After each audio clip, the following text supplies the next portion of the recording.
एक बार माता पार्वती भगवान शिव शंकर के साथ पद यात्रा पर विश्व भ्रमण के लिए निकली। विश्व में अनेकों स्थान घूमने के बाद पार्वती माता थक गई और भगवान शिव से थोड़ी देर विश्राम करने को कहा। भगवान शिव ने विश्राम करने के लिए हामी भरी और दोनों एक पीपल के पेड़ के नीचे बैठ गए। वहां उन्होंने एक कीड़े को बहुत ही पीड़ा में देखा जिसे चींटियां काट रही थी। माता पार्वती ने भगवान शिव से उस कीड़े की पीड़ा मिटाने की प्रार्थना की। भगवान शिव ने खड़े होकर उस कीड़े को देखा तो उन्होंने पार्वती माता को समझाया कि इस पर अपना ध्यान मत दो, यह किसी पीड़ा में नहीं अपितु अपने कर्मों का फल भोग रहा है। लेकिन पार्वती माता अपने कोमल हृदय से इस कठोर और पीड़ादायक दृश्य को देखकर काफी दुखी थी। उन्होंने भगवान शिव से उस कीड़े की पीड़ा मिटाने के लिए लगातार प्रार्थना की, लेकिन भगवान शिव भी उन्हें यही समझाते रहे कि इस पर ध्यान केंद्रित मत करो, यह अवश्य ही अपने कर्मों का फल भोग रहा है। भगवान शिव ने इस समस्या से छुटकारा पाने के लिए माता पार्वती को वहां से कहीं दूसरे स्थान पर चलने को कहा ताकि उनका ध्यान वहां से हट सके। लेकिन माता पार्वती ने भी हट कर रखी थी।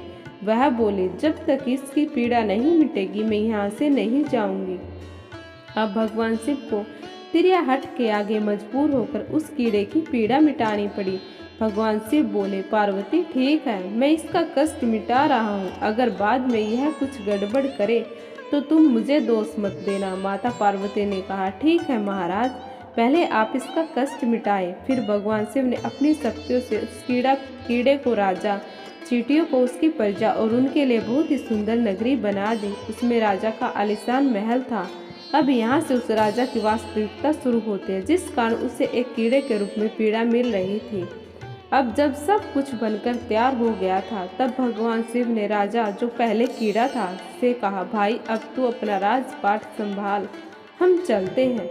लेकिन राजा अपने व्यवहार से बड़ा ही घमंडी और एक चरित्रहीन व्यक्ति निकला। उसने माता पार्वती की सुंदरता पर मोहित होकर उनका हाथ पकड़ लिया और भगवान शिव से यह कहकर अपमान किया कि तू एक योगी, वन वन भटकने वाला एक साधारण सा ब्राह्मण, भला तेरे साथ यह सुंदर स्त्री कैसे रह सकती है? इसकी जगह तो मेरे महल में है, जिसे मैं अपनी रानी बनाऊंगा। इतनी सुंदर स्त्री एक राजा की ही रानी बन सकती है, ना कि एक साधारण से योगी की, जिसे ना अपने आज का पता है ना कल का। अब मेरी बात सुन और यहाँ से चुपचाप चला जा, यह तो मेरी ही रानी बनेगी। भगवान शिव ने राजा को बहुत समझाने की कोशिश की और बोले, यह मेरी पत्नी है, तू अपना राजपाट संभाल, तुझे हजारों रुपमती मिल जाएंगी। भगवान शिव ने उसे खूब समझाने की कोशिश की, लेकिन राजा अपनी जिद पर अड़िग रहा। तो भगवान शिव ने कहा, ठीक है राजा, तुम इसे अपनी रानी बना लो, मैं चलता हूँ। यह बात सुनते ही माता पार्वती भगवान शिव के चरणों में गिर गई और बोली, स्वामी, आप मुझे इस दुविधा में छोड़कर कैसे जा सकते हैं? भगवान शिव बोले, पार्वती, मैंने तुम्हें पहले ही कहा था मैं इसका कष्ट मिटा दूंगा, लेकिन बाद में अगर यह कुछ गड़बड़ करता है तो तुम मुझे दोष मत देना। माता पार्वती, हे नाथ, मुझे क्षमा करें जो मैं कर्म सिद्धांत को नहीं पहचान सकी। अब मैं समझ गई हूँ, ये घमंडी और चरित्रहीन मानव अपने पिछले जन्म के कर्मों का ही फल भोग रहा था।